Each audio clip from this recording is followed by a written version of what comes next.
ए बिहार वाला सुन ला, मार देहब गोली केहू ना बोली। जी हाँ, बिहार में कुछ ऐसा ही हो रहा है। बेखौफ अपराधी बेगूसराय में हाईवे पर 40 किलोमीटर तक गोलियां बरसाते रहे। 1 से 1.5 घंटे तक अपराधियों ने हथियार के साथ नंगा नाच किया। जिस पर मन किया उस पर गोलियां दागते आगे की ओर बढ़ गए। बेलगाम अपराधियों को कोई रोकने टोकने वाला नहीं मिला। गोलियों की बौछार की ऐसी घटना पहली बार हुई।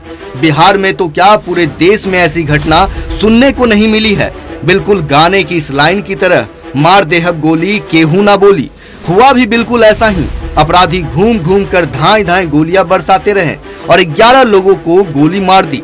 लेकिन पुलिस प्रशासन कुंभकर्णी नींद में सोती रही।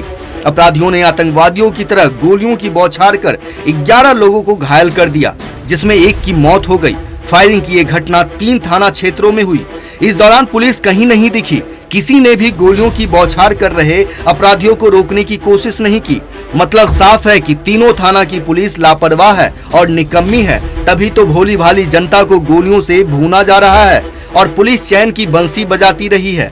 जिस पुलिस वालों को गरीब जनता की रक्षा के लिए रखा गया, वो तो थाने में आराम फरमाती रही। न सिर्फ पुलिस विभाग बल्कि पूरा जिला प्रशासन इन 2 अपराधियों के आगे बौना नजर आया। तभी तो अपराधी शहर में घूम घूम कर तांडव करते रहे, बेकसूर निहत्थों पर गोलियां दागते रहे, लेकिन किसी ने चू तक नहीं बोला। जिन लोगों को गोली मारी गई उनमें कोई बाजार से घरेलू सामान खरीदकर घर लौट रहा था, तो कई अपने रिश्तेदारों से मिलने कहीं जा रहा था।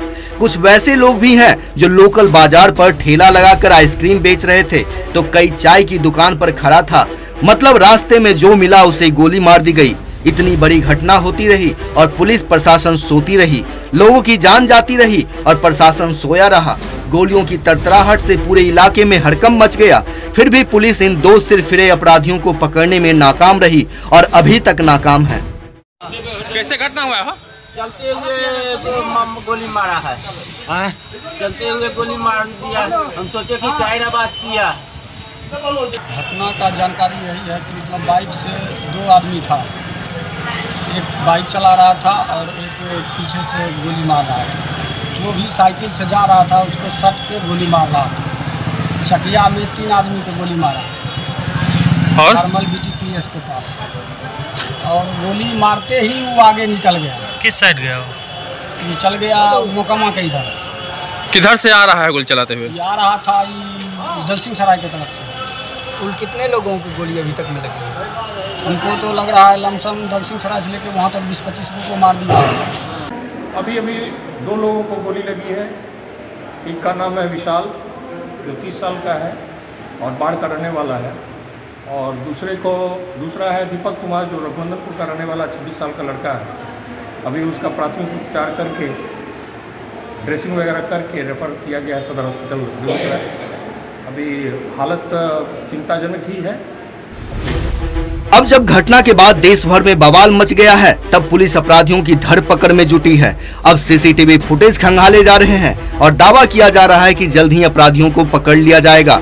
लेकिन इस घटना ने पुलिस विभाग की कार्यशैली पर ही बड़ा सवाल खड़ा कर दिया है, क्योंकि यदि समय रहते पुलिस एक्टिव रहती तो अपराधियों को मोकामा पुल के पास ही दबोच लिया जा सकता था। क्योंकि अपराधी गोली चलाते हुए बछवाड़ा से चकिया तक आया और फिर वो पटना भाग रहा है। ऐसे में यदि पुलिस मुस्तैद होती और सटीक प्लानिंग करती तो अपराधी अभी सलाखों के पीछे होते, लेकिन ऐसा नहीं हुआ। अब CCTV फुटेज से क्या होने वाला है? क्या इससे अपराधियों की गिरफ्तारी हो जाएगी? नहीं और बिल्कुल नहीं। हमारी मंशा बिहार के कानून व्यवस्था पर सवाल खड़ा करना नहीं है, लेकिन बेगूसराय की इस घटना ने सूबे के लॉ एंड ऑर्डर पर प्रश्न चिन्ह लगा दिया है। दूसरी ओर अब इस मामले पर राजनीतिक बयानबाजी भी शुरू हो गई है। बीजेपी ने राज्य सरकार पर जोरदार हमला बोला है। बेगूसराय में मोटरसाइकिल पर सवार 2 अपराधियों ने 30 किलोमीटर की दूरी में लगभग 1 दर्जन से ज्यादा लोगों को गोली मार दी, और जिसमें एक व्यक्ति की मौत हो गई। और अब जो समाचार मिल रहा है 10 से 11 लोग उसके अंदर घायल हैं। संभवतः बिहार तो क्या, हिंदुस्तान के इतिहास की पहली घटना होगी जब मोटरसाइकिल पर सवार 2 लोग इस प्रकार से गोली मारते हुए निकल गए और पुलिस उनको पकड़ भी नहीं पाई। ये बहुत दुर्भाग्य है कि जब से बिहार में महागठबंधन की सरकार बनी है, अपराधियों के हौसले बुलंद हैं और अपराधियों को लगता है अब तो हमारी सरकार बन गई। कार्तिकेय सिंह का मामला हो या बालू के खनन कार्यालय में जाकर जिस तरह से खनन पदाधिकारियों को धमकी दी गई और आज तक किसी भी मामले में कोई अपराधी गिरफ्तार नहीं किया गया।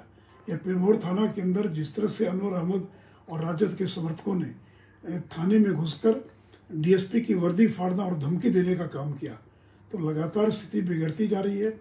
मुख्यमंत्री जी ने 3 दिन पहले रिव्यू मीटिंग किया था लॉ एंड ऑर्डर को लेकर, लेकिन उसका भी कोई परिणाम नहीं निकला। तो इसलिए बहुत चिंता का विषय है और बिहार के लोग दहशत में जी रहे हैं, लोग भयभीत है, लोगों को लग रहा है कि फिर से कहीं पुराना दौर तो लौट कर नहीं आ जाएगा। इसलिए मुख्यमंत्री को अविलंब हस्तक्षेप करना चाहिए और तत्काल अपराधियों को गिरफ्तार करना चाहिए। बहरहाल इस मामले को राजनीति के चश्मे से देखने की बजाय इसे गंभीरता से लिए जाने की जरूरत है। पुलिस प्रशासन को सरकार की ओर से सख्त निर्देश दिए जाने की जरूरत है। खासकर सीएम नीतीश कुमार और डिप्टी सीएम तेजस्वी यादव के लिए ये और भी जरूरी हो जाता है, क्योंकि अगर ऐसी घटना होती रही तो लोग इसे जंगल राज की वापसी ही कहेंगे। तो बिहार को जंगल राज की उपमा ना दी जाए, इसके लिए जरूरत है सरकार की ओर से सख्त कदम उठाए जाने की और जिम्मेदार अफसरों के खिलाफ कार्रवाई किए जाने की। देशवा न्यूज के लिए बेगूसराय से कृष्ण बल्लभ की रिपोर्ट। देशवा न्यूज पर वीडियो देखने के लिए लाइक करें, सब्सक्राइब करें, साथ ही बेल आइकन दबाना न भूलें।